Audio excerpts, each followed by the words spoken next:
Imagine pulling over for just a 10-minute coffee break, right?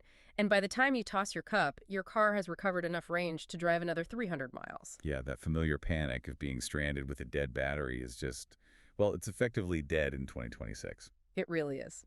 So today we're doing a thrilling deep dive into an engineering breakdown from Face Group and also a really fascinating Italian analysis on the new era of EV autonomy. Right, to see exactly how the industry managed to conquer range anxiety so completely. Because the whole script is flipped. It's Right. no longer, how far can I go on a full tank? It's now how fast can I recover miles while I grab a coffee? And getting to that 10-minute coffee break required, well, a fundamental rethinking of car design. How so? Well, for years, the industry was just obsessed with cramming bigger and bigger batteries into cars. We had vehicles dragging around like an 800 kilogram, 120 kilowatt hour battery. Which is massive. It is. Yeah. But trying to solve range anxiety by just making the battery heavier, it actually ruined the vehicle's efficiency. Oh, it's like the old hiking dilemma, right? How do you mean? Like, instead of hauling this massive water jug that totally exhausts you, you just carry a light bottle and a high-speed filter for quick stops along the trail. That is a perfect analogy. The new standard is actually a leaner 60 kilowatt hour battery that weighs half as much, so around 400 kilograms. Wow, half the weight. Yeah, engineers call it lightweighting. They are using microcellular plastics and 3D printed components basically everywhere. I read even the audio systems are lighter now. Yeah, they weigh 60% less and draw 60% less power. And that's without sacrificing sound quality. Yeah. Every single ounce matters now.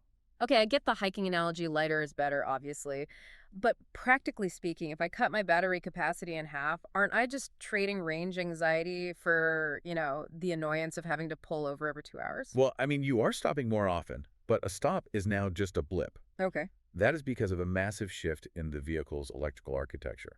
We are moving from 400 volt to 800 volt and even 900 volt platforms. Wait, why does a higher voltage make such a big difference?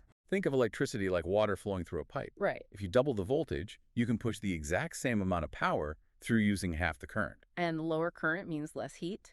Exactly. Lower current means significantly less electrical friction.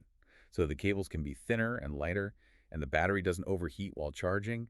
You are going from 5% to 80% charge in about 22 minutes. That is incredibly fast. And our sources actually mention companies like CATL rolling out these new 5C batteries that fully charge in exactly 12 minutes. Yes, they do. It's wild. But how does the battery chemistry survive that kind of, blast of energy? That is where Cornell University's research comes in. They pinpointed material called indium for the battery anodes. Indium. Yeah. Normally, forcing energy in that fast creates a sort of chemical traffic jam, which degrades the battery, or worse, starts fires. Yikes, nobody wants that. Right? But indium acts like a multi-lane highway.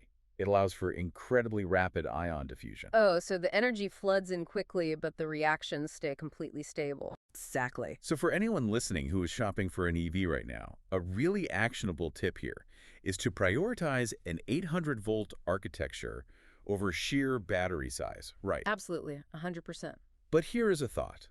A battery that charges in 12 minutes is pretty useless if the plug on the other end can't deliver that massive fire hose of electricity. That is a very fair point. Doesn't this just morph range anxiety into, well, charger anxiety, like worrying you will arrive to find broken plugs or a massive line? It's a completely valid concern, and fixing it required completely rewiring the charging stations. We are seeing high-power 350 kilowatt charging hubs scaling up right now. To become as ubiquitous as gas stations. Exactly. And the software is really doing the heavy lifting in the background. Modern predictive software actually preconditions your battery's temperature as you drive toward the station. Meaning the battery is at the exact perfect temperature to accept that high voltage flow the absolute second you plug in. You got it. And with plug-and-charge technology, the friction of starting a charge is just gone. So no apps, no swiping cards. None of that. You just plug it in, the car talks to the network, and it auto-pays.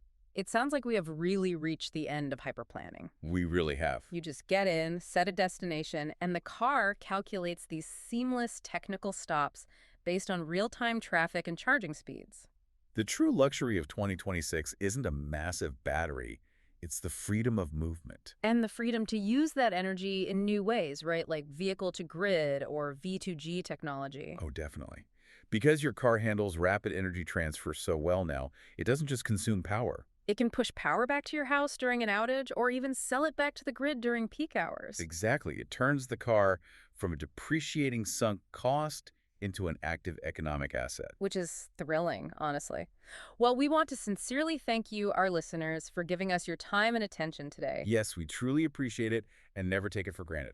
As you head out, think about this. If shedding excess capacity completely transformed the electric vehicle, what else in your daily life could be optimized if you just stopped carrying around the dead weight?